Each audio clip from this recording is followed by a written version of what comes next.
کہ ہمارا رب اللہ ہے، پھر اس پر جم جائیں۔ ان پر فرشتوں کا نزول ہوتا ہے، نہ کوئی غم کرو نہ خوف، خوشیاں مناؤ جنت کی جس کا تم سے وعدہ کیا گیا تھا۔ اللہ کی ربوبیت پر اطمینان جب انسان کو ہو جاتا، میرا رب اللہ ہے، ربی اللہ، انسان کے لیے نہ کوئی کھٹکا، نہ کوئی خطرہ، نہ کوئی خوف، نہ کوئی حزن۔ جو کچھ ہو رہا ہے کس کے اذن سے ہو رہا ہے؟ اللہ کے اذن سے۔ اللہ کے اذن کے بغیر پتا تک نہیں ہلتا۔ یہ کوئی اندھا بہرا مادہ نہیں ہے جس سے مجھے کوئی خوف ہو۔ اندھا بھینسا چلا آ رہا ہو اس سے تو ڈرنے کا ہر انسان کو ڈرنا چاہیے، نہ معلوم کس کو ٹکر مار دے۔ لیکن نہیں، اس کائنات کو چلانے والا ایک سمیع و بصیر خدا ہے۔ وہ جو میرا دوست ہے، میرا ولی ہے۔ اللہ ولی الذین آمنوا یخرجہم من الظلمات الی النور۔ اللہ اہل ایمان کا ولی ہے، ساتھی ہے، پشت پناہ ہے، مددگار ہے، حمایتی ہے۔ بتائیے جسے یقین ہو جائے کہ اللہ میرا مددگار، اللہ میرا محافظ، اللہ میرا پشت پناہ، اللہ میرا حمایتی، اس کے لیے کوئی خوف ہوگا؟ اس سے کوئی ڈر ہوگا؟ میں مثال دیا کرتا ہوں ایک بہت سادہ، پنجاب کے دیہات کی۔ وہ بڑا چودھری ہے اور کوئی غریب کسان ہے۔ اس غریب کسان کے جانوروں کو ہر وقت اندیشہ ہوگا چوری کا، کوئی میری بھینس کھول کر نہ لے جائے، کوئی میرا بیل کھول کر نہ لے جائے۔ لیکن جس کے بارے میں یہ سب کو معلوم ہو کہ وہ جو بڑا چودھری ہے وہ اس کا دوست ہے، اس کی بچیا کو کوئی خوف ہوگا؟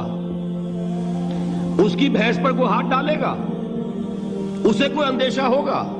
نہیں۔ کیوں؟ کہ وہ بڑا چودھری، بڑا اس کا یہاں کا سردار، جاگیردار، سب کو معلوم ہے وہ میرا دوست ہے، کوئی میرے خلاف اقدام نہیں کر سکتا۔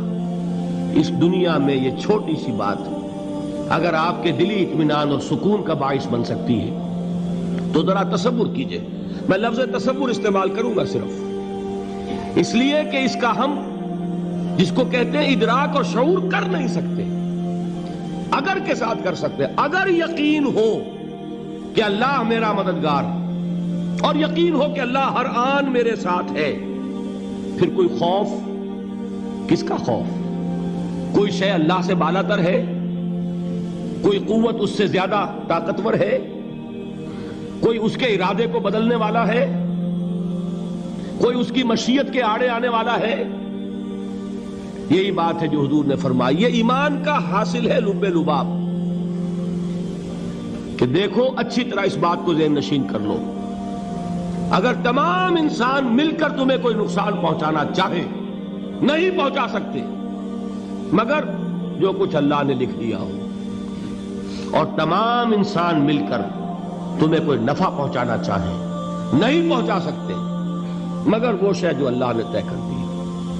آپ پھر میں کہوں گا ذرا طاری کیجئے، اسے فرض کیجئے، اسے سوچئے۔ اگر اس حدیث پر ہمارا دل ٹھکا ہوا ہو تو کسی سے ڈر ہوگا؟ یہ مجھے نقصان نہ پہنچا دے، یہ میری رپورٹ خراب نہ کر دے، یہ میری انکریمنٹ نہ رکوا دے، یہ میرا یہ نہ بگاڑ دے، یہ میرے یہ نقصان نہ پہنچا دے۔ اس کا ڈر، اس کا ڈر، اس کا خوف، اس کی خوشامد، اس کے لیے جا کر طرح طرح سے اپنی عزت نفس کو ذلیل کروانا اس کے سامنے، یہ سب کچھ کیوں کرتا ہے انسان؟ جب سمجھتا ہے کہ اس کے ہاتھ میں میرا کوئی نفع ہے، اس کے ہاتھ میں میرے لیے کوئی ضرر ہے، یہ مجھے کوئی غضب پہنچا سکتا ہے، یہ مجھے کوئی نقصان پہنچا سکتا ہے، یہ میرا کوئی کام بنا سکتا ہے، یہ میری کوئی ضرورت پوری کر سکتا ہے، اسی کا نام شرک ہے۔ جہاں آپ نے یہ سمجھا کہ غیر اللہ کے اندر کوئی طاقت موجود ہے، وہی شرک ہے۔ بتوں سے تجھ کو امیدیں، خدا سے نومیدی، مجھے بتا تو صحیح اور کافری کیا ہے؟ شرک تو یہ ہے۔ جس پر بھی تمہیں یہ خیال ہے، کلمہ ہے یہ کلمہ سوم، لا حول ولا قوت الا باللہ، ذرا اس پر دل کو کبھی اگر آپ تصور کریں، پھر فرض کریں، دل ٹھک جائے اس پر، کوئی طاقت نہیں۔ یہی بات تھی جو شیخ عبد القادر جیلانی رحمۃ اللہ علیہ نے اپنی وصیت میں اپنے بچے سے کہی. 11ویں دینے والے ہیں، لیکن حضرت شیخ عبد القادر جیلانی کی وصیت اور تعلیمات کو کتنے لوگ ہیں کہ جانتے ہو؟ یہ جن مقامات تک پہنچے ہیں وہ کس چیز کی بدولت پہنچے ہیں؟ انہوں نے جو پیغام دیا وہ کیا تھا؟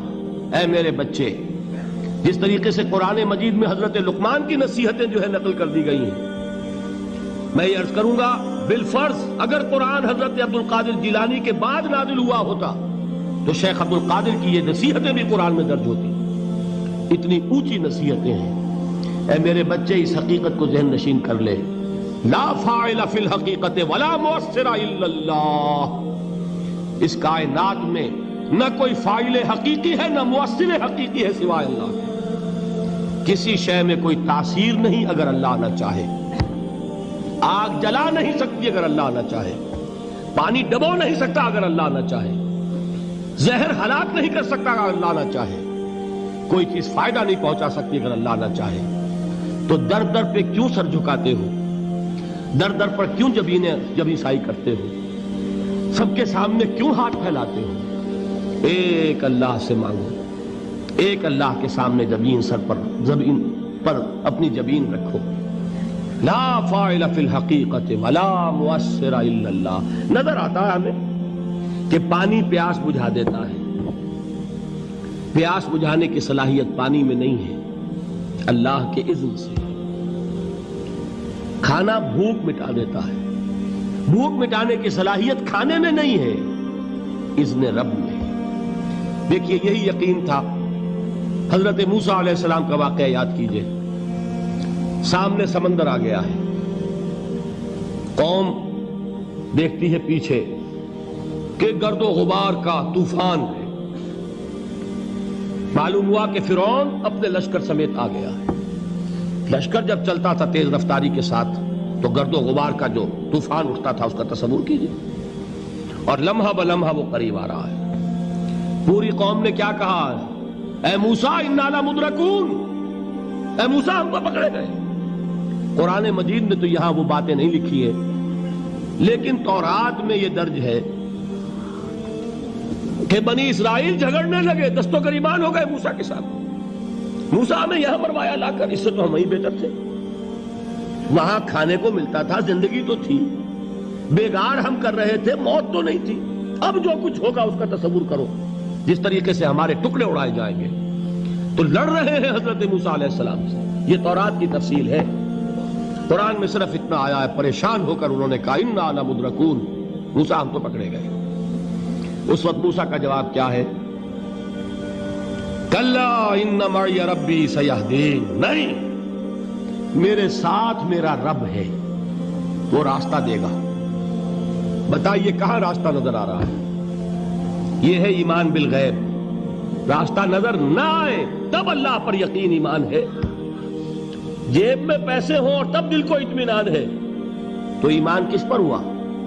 پیسے پر، اللہ پر نہیں. جب وسائل و ذرائع نہ ہوں اور پھر یقین ہو کہ اللہ مسبب الاسباب ہے، وہ اسباب کا پابند نہیں ہے، وہ اسباب کا محتاج نہیں ہے، اسباب اس کے محتاج ہیں.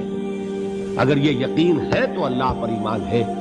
یہ نہیں ہے تو تمہارا ایمان اسباب پر ہے، وسائل پر ہے، ذرائع پر ہے، مادیات پر ہے، اللہ پر نہیں.